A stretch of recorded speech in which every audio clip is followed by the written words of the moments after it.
Hi,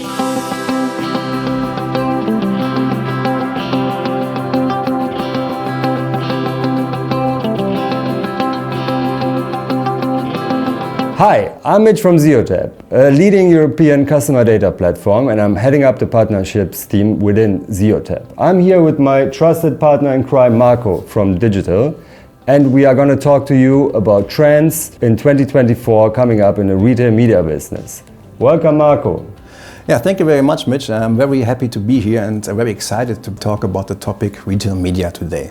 My name is Marco. I'm one of the founders and managing directors of DIGITL. What is our main focus? We are supporting clients in coming up with the right first-party data infrastructure, but also supporting them in setting up the right strategy and infrastructure for their retail media business. Let's cut right to the chase. What are the upcoming trends that you can see for 2024 when it comes to retail media?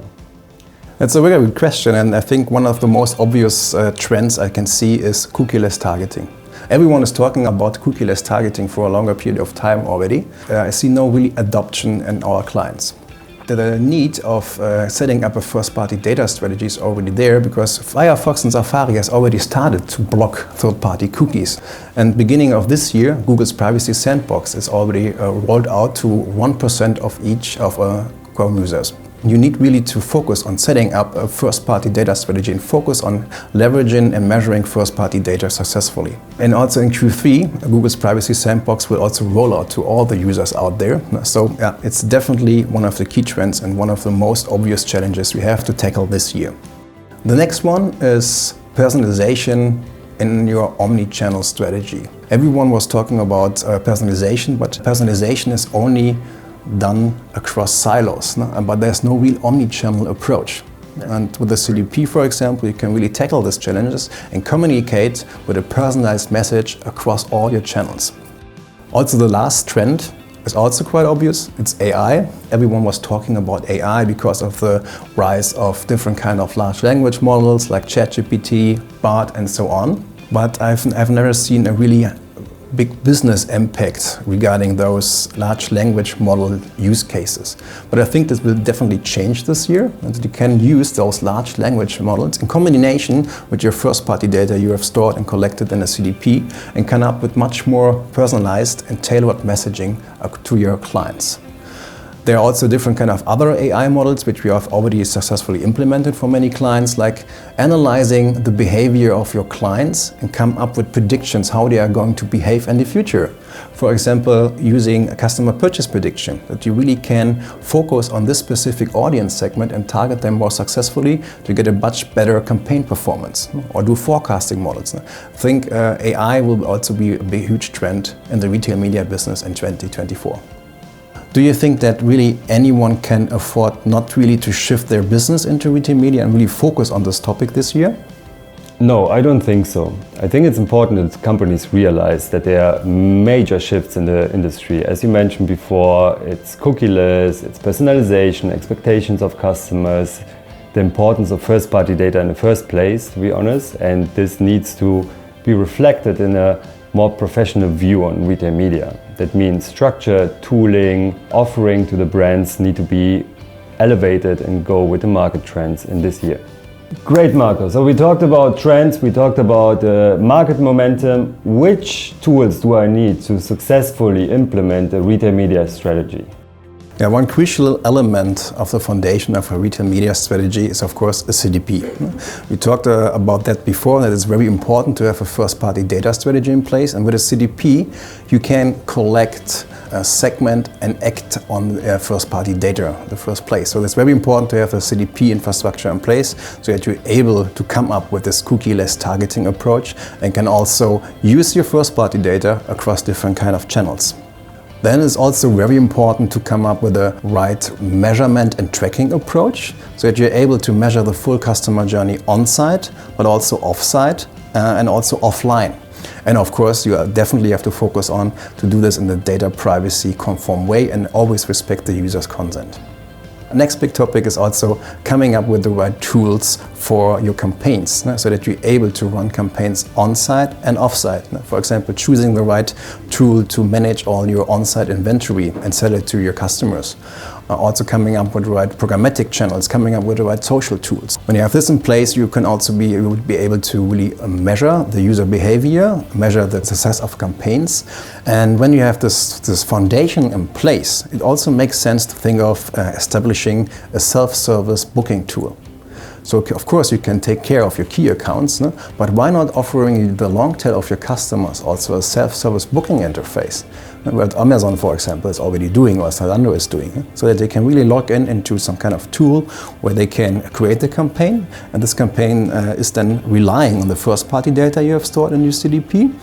You can then book easily on-site campaigns, but also off-site campaigns, and everything is completely automated. So the campaign creation, different kind of tools is automated via the self-service booking tool, also the management and also the optimization of the campaigns, but also the reporting afterwards. So you can really automate the full process of a retail media campaign with such an infrastructure.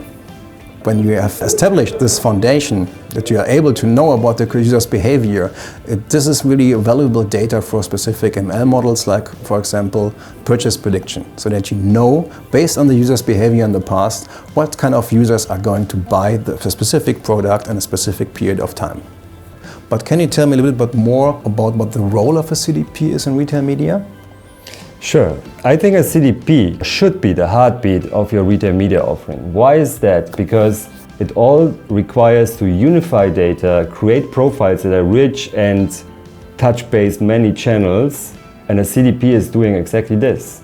In an easy, usable way, it gives you the data, it enables team to actually act on the data you collect, connect it to different channels, and have a real-time orchestration that really gives you an experience that is not 1 day delayed or maybe 2 weeks, because there's a static list of users. You get like on-the-spot, real-time experiences around your offerings, and I think CDP in this is really at the core.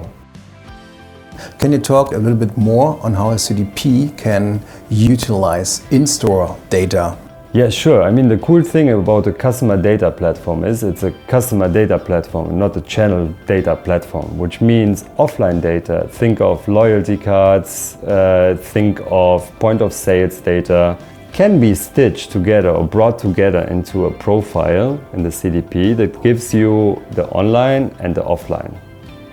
Both worlds together gives you like an overview about your client. Because let's be honest, it's very easy to do retail media if you have one app or one channel in this case, and you say I put some random messaging around. That's easy. But the reality, especially for retailers that have brick and mortar, e-com, several channels, is bring this data together and understand that all of them, they're not, let's say, 9 clients, it's 1 client.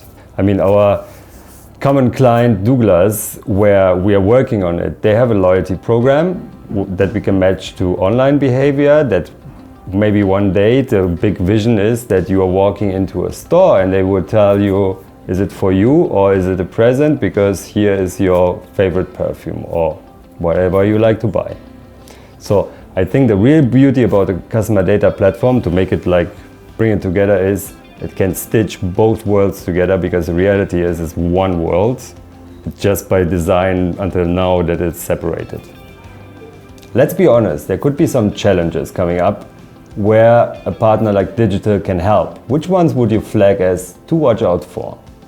One, of course, is the war for talent out there. So many companies which are in the retail media business are maybe lacking the in-house capabilities of setting up such a strategy in terms of taking care of the infrastructure, doing all the campaigns for the advertisers, coming up with the right media plans, and so on and so on. So this is really a challenge to find the right talent out there. But another challenge, also an internal challenge, is to bring together internal teams and breaking up silos internally, so that we really make sure that the capabilities of a CDP are leveraged to different kind of departments from companies. Really make sure that you have the right use cases in place. What do we mean when we are talking about use cases? Now, of course, it's a description of the use case. What is the specific use case for? But also think about the business impact this use case could have. Think about the technical feasibility. And also, very important, think about KPIs to measure the success of the specific use cases. Without that, you won't have any strategy in place. You can't really go and say, hey, I'm buying this vendor, I'm buying this vendor. But without a very robust use case strategy, strategy and development in place before. So with that in place, you can really create an overarching milestone plan. The infrastructure will then grow incrementally with this use case development as well. And this gives you also a good opportunity to measure really the success of the specific retail media use cases. Then can also be challenging to come up with the right infrastructure for the retail media business with implementing a CDP. You have different kind of data sources out there like SAP, and sometimes people are using Salesforce, sometimes they're using Snowflake, Google Cloud with BigQuery, Amazon Redshift, a lot of data sources out there. And it can also be challenging in coming up with the right infrastructure, with the right pipelines to really leverage the capabilities of your customer data you have stored in all of those data sources in one single source of truth. So let's summarize the key takeaways for success that we talked about today. First of all, first-party data strategy.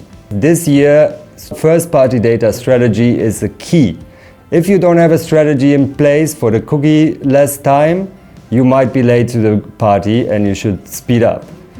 Second of all, invest in mature tooling. It's very important to have a robust, multi-team, usable tool that is aligning on a vision. The investment in the right tooling pays off later down the road big time. Third is talent. There's a talent war out there and it's very hard to find the right people to do the job. What could help is automation. Automate as much as you can to focus on the real revenue drivers. Fourth, focus on prioritization of use cases. As many can relate, if you don't have a focus in your strategy and don't prioritize what is possible today, what's possible midterm, and where do you want to go in the long term, you will get lost in a lot of little fights. Prioritization is key. It's a very important thing to take into account when you go into 2024 scaling up your retail media business. What I also would like to mention again is really the granular scoping. So make sure that you put a lot of effort into the right assessment, for example, in terms of your infrastructure, and of course, a granular scoping in terms of use cases. So really make sure that you have a very good use case roadmap and plan. Define really in detail what is the use case about, what is the business impact of the use case, what is the technical feasibility, and also what team is then responsible for the use case. And with that in place, you can make sure that you can come up with a very good roadmap and milestone plan for the future success of the retail media strategy in terms of the technical integration, in terms of building up the teams for the specific use case, and also in terms of measuring the ROI based on the business impact and the KPIs you have defined before on the different kind of use cases. But maybe one obvious thing would be directly start with the right partner like Zeotap. Great! I really enjoyed our talk today, Marco. I learned a lot. I hope it was interesting for you. If you have any questions, please feel free to reach out. And thank you very much, Marco.